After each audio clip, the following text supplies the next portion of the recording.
ಅಗ್ರಹಾರದಲ್ಲಿ ಕೈದಿಗಳ ಬಿಂದಾಸ್ life mobile ಐಷಾರಾಮಿ ಜೀವನದ ಬಗ್ಗೆ ಖಾಕಿ ತನಿಖೆ ನಡೆಸಿದೆ. ಜನವರಿ 20ರ ಒಳಗೆ ವರದಿಗೆ ಅಲೋಕ್ ಕುಮಾರ್ ಸೂಚನೆ ಕೊಟ್ಟಿದ್ದಾರೆ. ತನಿಖೆ ನಡೆಸಿ ವರದಿಯನ್ನ ತನಿಖಾಧಿಕಾರಿ ಸಿದ್ಧಪಡಿಸಿದ್ದಾರೆ. ಕೈದಿಗಳು, ಜೈಲಿನ ಸಿಬ್ಬಂದಿ, ವಾರ್ಡನ್ಗಳ ವಿಚಾರಣೆ ನಡೆಯಿತು. ನಿಷೇಧಿತ ವಸ್ತುಗಳು ಜೈಲಿನ ಒಳಗಡೆ ಹೇಗೆ ಬಂತು? ಕೈದಿಗಳು, ಜೈಲು ಸಿಬ್ಬಂದಿ ಹೇಳಿಕೆಯನ್ನ ತನಿಖಾಧಿಕಾರಿ ದಾಖಲಿಸಿದ್ದಾರೆ. ಕೈದಿಗಳಿಗೆ ಆಗ್ತಾ ಇರೋ ಕಿರಿಕಿರಿ ಬಗ್ಗೆಯೂ ವರದಿಯಲ್ಲಿ ಉಲ್ಲೇಖ ಆಗಿದೆ.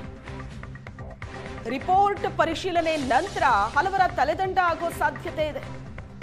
ಪರಪ್ಪನ ಅಗ್ರಹಾರದಲ್ಲಿ ಕೈದಿಗಳ ಬಿಂದಾಸ್ ಲೈಫ್, ಮೊಬೈಲು, ಸಿಗರೇಟು, ಗಾಂಜಾ ಅಂತ ಜೈಲಿನ ಒಳಗಡೆ ಇರುವಂತ ಕೈದಿಗಳು ಬಿಂದಾಸ್ ಆಗಿ ಲೈಫ್ ಅನ್ನ ಲೀಡ್ ಮಾಡ್ತಿದ್ದಾರೆ. ಆದರೆ ಜೈಲಿನ ಒಳಗಡೆ ಈ ಎಲ್ಲಾ ವಸ್ತುಗಳು ಬಂದಿದ್ದು ಹೇಗೆ? ಪದೇ ಪದೇ ಜೈಲಿನ ಕರ್ಮಕಾಂಡ ಬಯಲಾಗ್ತಾ ಇದೆ. ಜೈಲಿನ ಒಳಗಡೆ ಕೈದಿಗಳ ಐಷಾರಾಮಿ ಲೈಫ್ ಹೇಗಿದೆ ಅನ್ನೋದರ ಬಗ್ಗೆ ದೃಶ್ಯ ಸಮೇತ ಹೊರಗಡೆ ಬರ್ತಾ ಇದೆ.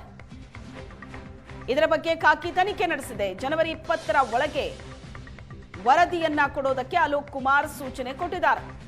ತನಿಖೆ ನಡೆಸಿ ತನಿಖಾಧಿಕಾರಿ ವರದಿ ಸಿದ್ಧಪಡಿಸಿದ್ದಾರೆ. ಕೈದಿಗಳು, ಜೈಲಿನ ಸಿಬ್ಬಂದಿ, ವಾರ್ಡನ್ ಎಲ್ಲರ ವಿಚಾರಣೆ ನಡೆದಿದೆ. ಎಲ್ಲರಿಂದ ಮಾಹಿತಿಯನ್ನ ಸಂಗ್ರಹಿಸಲಾಗಿದೆ.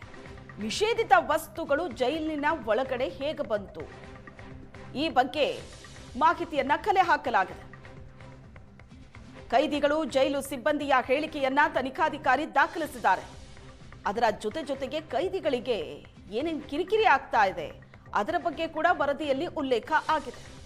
ರಿಪೋರ್ಟ್ ಪರಿಶೀಲನೆ ನಂತರ ಹಲವರ ತಲೆದಂಡ ಆಗೋ ಸಾಧ್ಯತೆ ಇದೆ.